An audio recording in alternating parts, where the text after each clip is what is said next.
وہ شال سے بڑی احتیاط سے زخمی ہتھیلی خشک کر رہی تھی۔ اسی وقت شریف چچا کار کے پاس پہنچے اور اسے اندر نہ پا کر چاروں جانب نظر دہرائی۔ وہ انہیں وہیں سے دکھائی دے گئی تھی، ساتھ کھڑا ایک اجنبی بھی۔ وہ تیز قدم اٹھاتے ان کے پاس پہنچے۔ کیا ہوا بیٹا؟ میں جھولے پر بیٹھی تھی اور وہ ٹوٹ گیا تو گر گئی، مٹی لگ گئی تھی، سب جگہ وہی صاف کر رہی تھی۔ اس کا پرسکون اور ٹھہرا ہوا لہجہ عام نہیں تھا، اس عمر میں تو قطعی نہیں۔ چوٹ تو نہیں آئی کہیں؟ نہیں۔ اتنے برس میں وہ ماہر دروغگو بن گئی تھی۔ چلے، وہ یوں بات کر رہی تھی جیسے وہ موجود ہی نہیں۔ امن کو برا لگا، وہ یوں نظر انداز کیے جانے جیسا غیر اہم بھی نہیں تھا۔ وہ کار کی طرف چل پڑی۔ شریف چاچا نے اسے دیکھا۔ السلام علیکم، اس نے سلام کیا۔ وہ اسے بغور دیکھ رہے تھے۔ وعلیکم السلام، مسافر ہو؟ یہاں وہی لوگ رکتے تھے؟ جی، موسم خراب ہو رہا ہے، شاید بارش ہو، زیادہ دیر یہاں رکے نہیں، گھر پہنچنے کی جلدی کیجیے، انہوں نے مشورہ دیا۔ جی۔ وہ ایک نظر اس پر ڈال کر چلے گئے۔ ان کی پیشانی شکن آلود تھی۔ وہ یاد کرنے کی کوشش کر رہے تھے کہ وہ لڑکا کس سے مشابہ ہے، یا کیا اسے پہلے بھی کہیں دیکھا ہے۔ امن وہاں سے نکل کر پارکنگ والے حصے میں آیا۔ تب تک وہ کار میں بیٹھ چکی تھی۔ وہ کار نظروں سے غائب ہونے تک اسے دیکھتا رہا۔ اگر یہ دوبارہ کہیں مل گئی تو سمجھوں گا اللہ مجھ پر مہربان ہے، اس نے خود سے کہتے ہوئے آسمان کی طرف دیکھا تھا۔ ویسے یہ کبھی نہ بھولنے والی لڑکی تھی۔ اس پل اسے یقین تھا کہ وہ اسے ہمیشہ یاد رہے گی۔ وجہ محض اس کا غیر معمولی حسن نہیں تھا، اس کے ساتھ کچھ اور بھی غیر معمولی تھا جسے وہ اس وقت سمجھ نہ پایا، نہ کوئی نام دے پایا، مگر وہ بے نام انجانا احساس اس سے لپٹ گیا تھا جس نے اسے خاص اور منفرد بنایا تھا۔ وہ زخمی ہتھیلی کو دیکھتی تو کبھی مٹی سے اٹے کپڑوں کو۔ وہ اداس یا بددل نہیں تھی، بلکہ ہتھیلی کا ہلکا سا درد، جلن اور داغدار لباس، سب اسے نیا اور اچھا لگ رہا تھا۔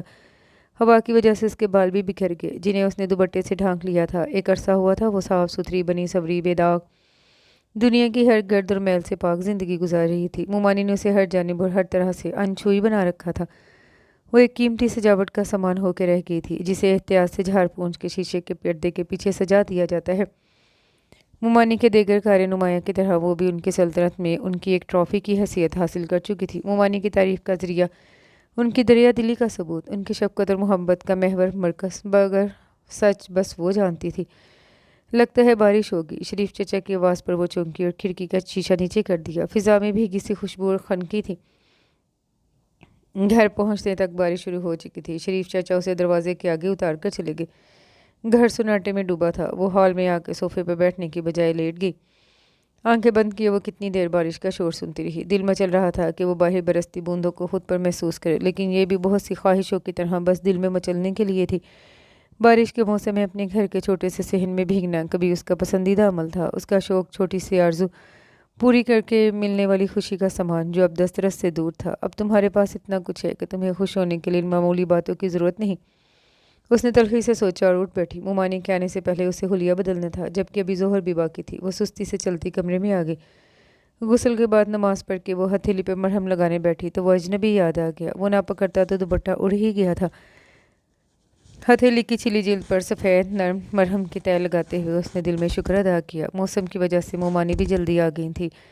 مغرب کے بعد بارش کا زور کم ہوتے ہوئے ختم ہو گیا۔ ان کی آمد کے ساتھ نفیسہ چچی بھی گوری کو لے آئی تھی۔ منیرا کے جاتے ہی وہ انہیں کوارٹر میں بھیج دیتی تھی کہ مومانی واپس ہوں گی تب آ جانا۔ شام کو تھمی بارش رات کو اچانک تیز طوفانی ہواؤں کے ساتھ مسلسل شروع ہو گئی تھی۔ اس بار تیور طولانی تھے۔ بالوں کی گھن گرج نے اسے بھی بار بار جگایا اور پھر نیند ہی اڑ گئی۔ اسی لیے صبح فجر کے بعد لیٹی تو 8 بجے بھی اس کا بستر سے نکل کر باہر جانے کا دل نہیں تھا۔ وہ مزید سونا چاہتی تھی، مگر اس کے چاہنے سے کیا ہونا تھا۔ فون اٹھا کے وقت دیکھنے کے بعد وہ نیند بھری آنکھوں سے اٹھ گئی کہ 9 بجے مومانی میز پر ہوتی اور ان کے ساتھ اس کی موجودگی بھی ضروری تھی۔ باہر سے مومانی کی آوازیں آ رہی تھیں، یعنی وہ آج اپنے وقت سے پہلے ہی کمرے سے نکل گئی تھی۔ ضرور کل رات کی بارش کی وجہ سے کچھ ہوا ہوگا۔ الماری سے کپڑے نکالتے ہوئے اس نے سوچا۔ باہر آئی تو ہلچل مچی ہوئی تھی۔ اسے بھی علم تھا بے موسم بارش، اور وہ بھی فروری کی بارش، آم کی فصل کے لیے بری ہوتی ہے، مگر اسے کوئی افسوس نہیں تھا۔ مومانی کے پاس اتنا کچھ تھا کہ ایک موسم کی فصل خراب بھی ہو تو کوئی مذائقہ نہیں تھا۔ اتنے عرصے بعد موسم کی وجہ سے کل کا دن اس نے کچھ مختلف طریقے سے گزارا، اس کے بدلے یہ نقصان تو بڑا معمولی تھا۔ میں ذرا نیچے دیکھا ہوں، دیر ہو جائے تو تم ناشتہ کر لینا، اسے دیکھتے ہی انہوں نے کہا اور شریف چچا کو کارڈ نکالنے کا اشارہ کیا جو منتظر حکم وہاں کھڑے تھے۔ نیچے سے مراد باغات تھے۔ انہیں تشویش تھی، اسی لیے وہ ناشتہ کیے بنا ہی جا رہی تھی۔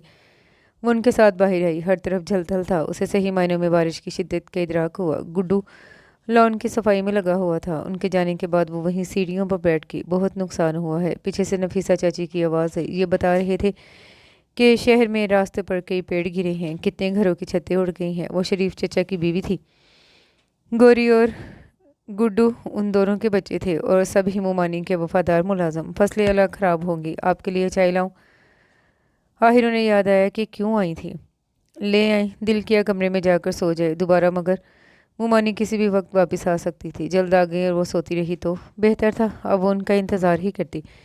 کئی دفعہ اس کا دل کرتا تھا کہ اسے بھی اپنے ساتھ کام کرنے کا موقع دیں، اسے بھی کام سمجھائیں سکھائیں۔ اس کا وقت بھی ان کی طرح مصروف گزرنے لگتا تو تنہائی یوں عذاب نہ لگتی، مگر وہ اسے اس سب سے دور ہی رکھتی تھی۔ گویا یہ کام صرف ان کے لیے تھا، یا پھر بیٹے کے لیے جو ان سب کا مالک بھی تھا۔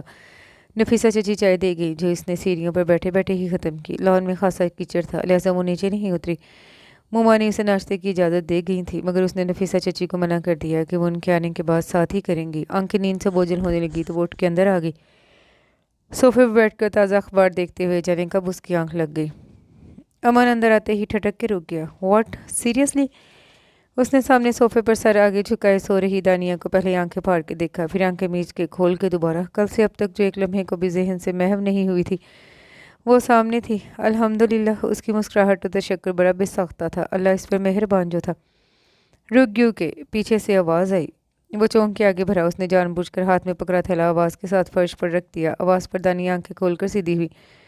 نیند بھری آنکھیں سامنے امن کو دیکھ رہی تھیں، مگر ذہن ابھی مکمل بیدار نہیں ہوا تھا۔ امن کو پہلی بار خوبصورت اور کارگر شال دنیا کی سب سے بیکار اور فضول ایجاد لگی، جو وہ اوڑھے تھی۔ اس وقت اس کا ہلکا ہلکا کاسنی دوپٹہ سر سے ڈھلکا تھا۔ اندر کچن میں رکھ دو، منیرا کی آواز آئی اور وہ فٹ سے کھڑی ہو گئی۔ امن کی موجودگی کا احساس ہوتے ہی دوپٹہ سر پر ڈالا اور ایک طرف ہو گئی کہ باورچی خانے میں اسے وہیں سے گزر کے جانا تھا۔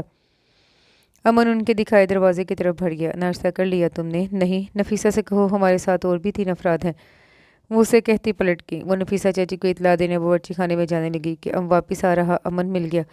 وہ سیدھا چلتی رہتی تو دونوں آمنے سامنے آ جاتے، یا ایک دوسرے کے بالکل پاس سے مختلف سمت میں گزرتے، مگر وہ 2 قدم دائیں طرف ہو کے آگے بڑھ رہی۔ مجھے پہچانا نہیں؟ امن نے دل میں حیرت سے سوچا، دیکھا بھی یا نہیں مجھے؟ اب اسے یہ بھی شک گزرا۔ ناشتے کی میز پر انہوں نے ملوایا۔ یہ ہاشم مرزا ہیں، ان کی زوجہ، اور یہ ان کے نواسے ہیں۔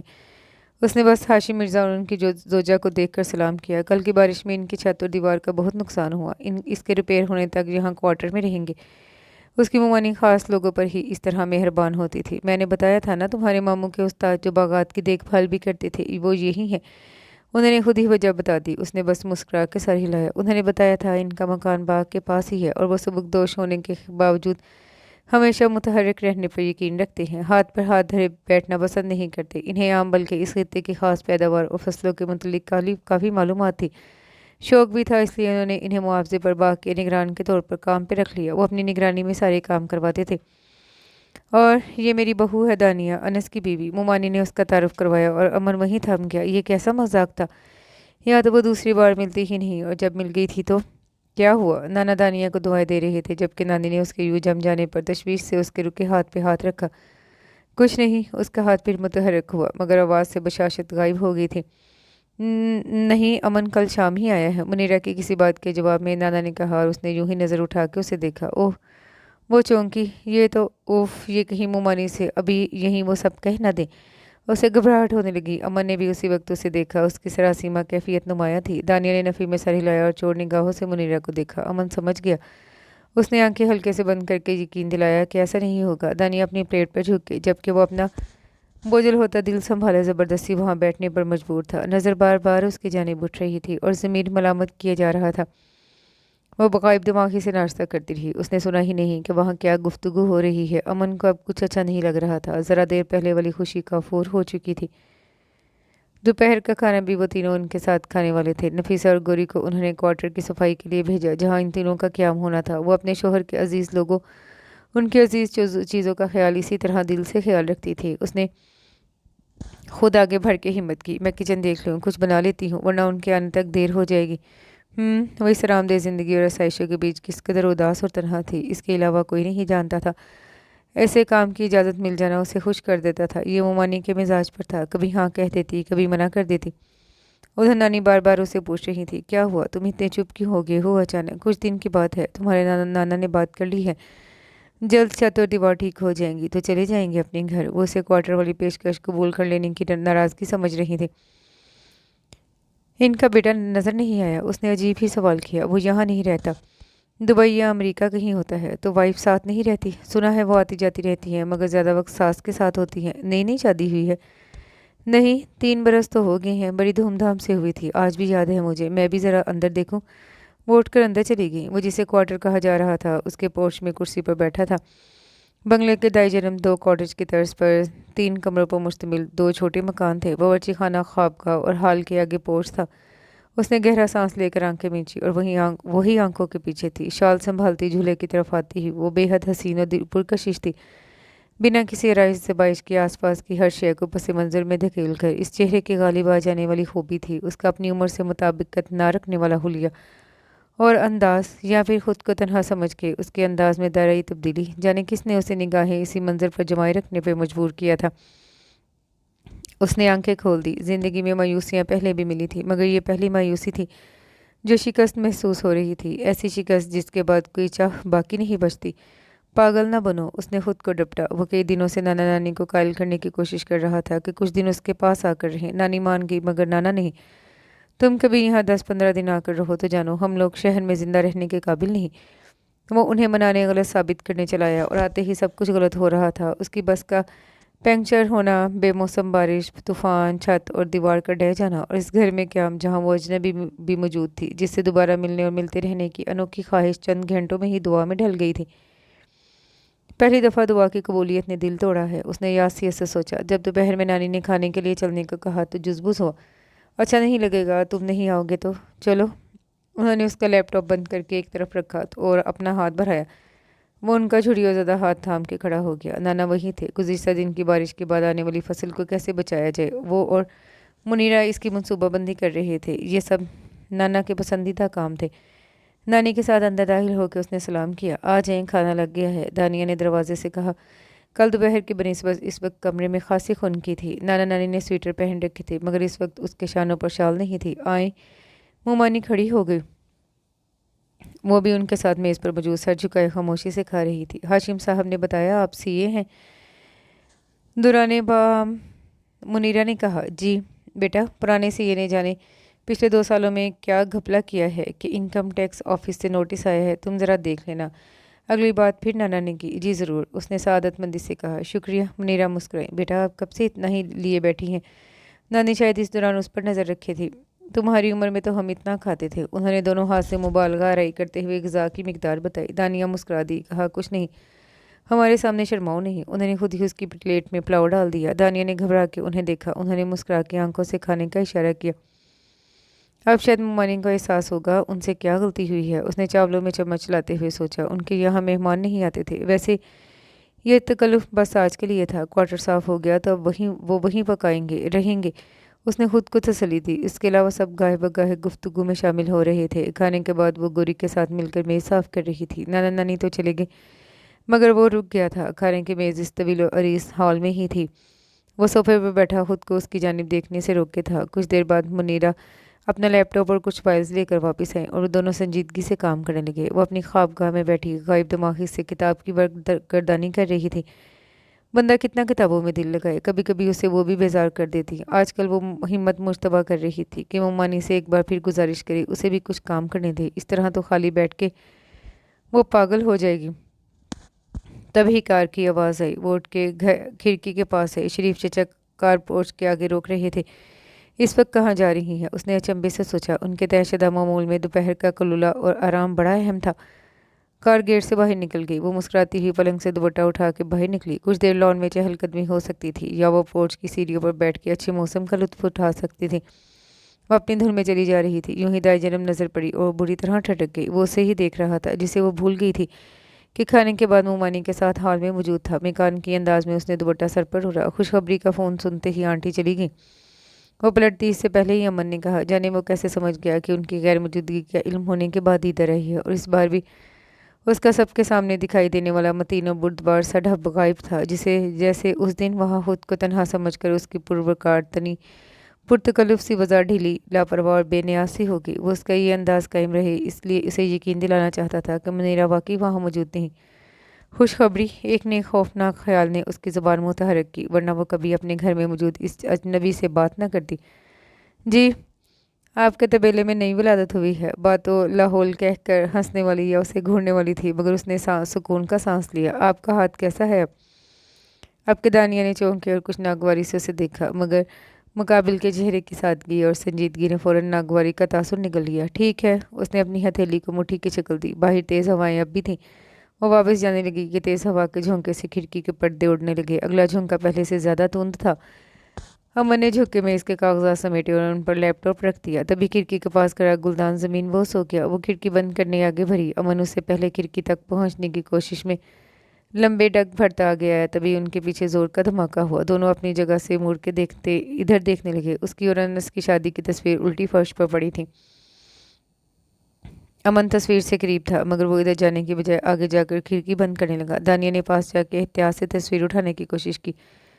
وہ 1.5-2 فٹ کا فریم تھا۔ کسی طرح فریم سیدھا کیا، جس پر لگا شیشہ جگہ جگہ سے ٹوٹ کر فرش پر بکھرا تھا۔ وہ کبھی ان تصاویر کو دیکھتی نہیں تھی۔ اس کمرے میں شادی کی 3 تصویریں ایسی جگہ نصب تھی کہ گھر میں داخل ہونے والا انہیں دیکھے بنا رہ ہی نہیں سکتا تھا۔ مومانی ہر کسی کی یادداشت میں ان کا جوڑا اور اپنا بیٹا اسی طرح زندہ رکھنا چاہتی تھی۔ 2 تصاویر کچھ دن پہلے مومانی نے دوبارہ سے نئی فریم میں لگانے کے لیے دے رکھی تھی۔ فریم میں قید اپنی مسکراتی شرماتی حسین صورت اسے اجنبی سی لگی۔ شاید یہی آخری پل تھا جب وہ دل سے مسکرائی تھی، خوش ہوئی تھی۔ اس کی ساری توجہ اپنی دلہن بنی صورت پر تھی۔ وہ اس پر ہاتھ پھیرتے ہوئے بھول گئی کہ شیشہ ٹوٹا ہے۔ امن نے اس کا ہاتھ پکڑ کے کھینچا۔ تب تک کانچ کا ٹکڑا ہتھیلی میں کھپ چکا تھا۔ اس نے کانچ کھینچا اور اس جگہ پر انگوٹھا رکھتے ہوئے جیب سے رومال نکالا۔ کچھ سیکنڈ میں یہ سب ہوا اور اتنی دیر وہ شراروں پر تھی۔ بے یقینی اور خوف اتنا تھا کہ ہاتھ لرز رہا تھا، مگر وہ خود کو پتھر محسوس کر رہی تھے۔ امن نے رومال ہتھیلی پر رکھ کے اسے دیکھا اور ٹھٹک گیا۔ اس کے سرخ چہرے پر ہوائیاں اڑ رہی تھی۔ وہ صدمے کی کیفیت میں تھی۔ کچھ لوگ خون دیکھ کر ڈر جاتے ہیں، اسے لگا وہ انہی میں سے ہے۔ زیادہ گہرا زخم نہیں ہے، پریشر سے بلڈ رک جائے گا۔ کچھ آئنمنٹ لگا لیں، ٹھیک ہو جائے گا۔ اس نے دھیرے سے ہاتھ چھوڑ دیا، اس امید پر کہ وہ وہی رومال پر ہاتھ رکھ دے گی، مگر ہاتھ آزاد ہوتے ہی یوں جھولنے لگا جیسے بے جان ہو۔ رومال فرش پر گر چکا تھا۔ ان سب میں اس کے کسی جذبے کا عمل دخل نہیں تھا۔ یہ کسی بھی انسان کو اس حالت میں دیکھ کر رونما ہونے والا انسانی عمل تھا، مگر اب اسے دیکھ کر اسے شرمندگی گھیرنے لگی۔ آپ ٹھیک ہیں؟ جب سراسیمہ سے دانیہ کی وضع بدلی نہ تاثر، تو اسے پوچھنے پڑا۔ اس کی ہتھیلی سے بوند فرش پر ٹپکی اور امن نے پھر ہاتھ پکڑ کے رومال رکھنا چاہا۔ اس بار اس نے ہاتھ کھینچ لیا اور اٹھ کے ٹانگوں پر کھڑے ہوتے ہی وہ بری طرح لڑکھڑائی۔ ایک بار پھر وہ بے احتیاط اسے گرنے سے سنبھالنے کے لیے آگے آیا، مگر پھر رک گیا۔ دانیہ نے اسے دیکھ کر اپنی خوابگاہ کی طرف دوڑ گئی۔ امن اس کی نظر میں الجھا رہا۔ کیا تھا ان میں، کیا نہیں تھا ان میں؟ اس نے جھک کے رومال اٹھایا۔ حیرت، افسوس، غصہ۔ طے شدہ سفید رومال کے درمیان میں اس کا کچھ حصہ رہ گیا تھا۔ بے یقینی، تنہائی، اذیت۔ وہ سوچتا رہا اس نظر میں کیا تھا، کیا نہیں تھا۔ اس نے رومال جیب میں رکھا، فریم وہیں چھوڑ کے میز کے پاس آیا۔ ہوائیں اب بھی تیز تھی، لیکن کھڑکی بند ہونے کی وجہ سے کمرے کے اندر اتنی شدت نہیں رہی تھی۔ اس نے لیپ ٹاپ کھولا۔ چند میلز خود کو ای میل کرنے کے بعد وہ بھی جانے کا ارادہ کر چکا تھا۔ انکم ٹیکس اور پرانے سی اے کی ای میلز دیکھتے ہوئے اس کا ہاتھ رک گیا۔ انس نواب کی وہ ای میل چند ماہ پرانی تھی۔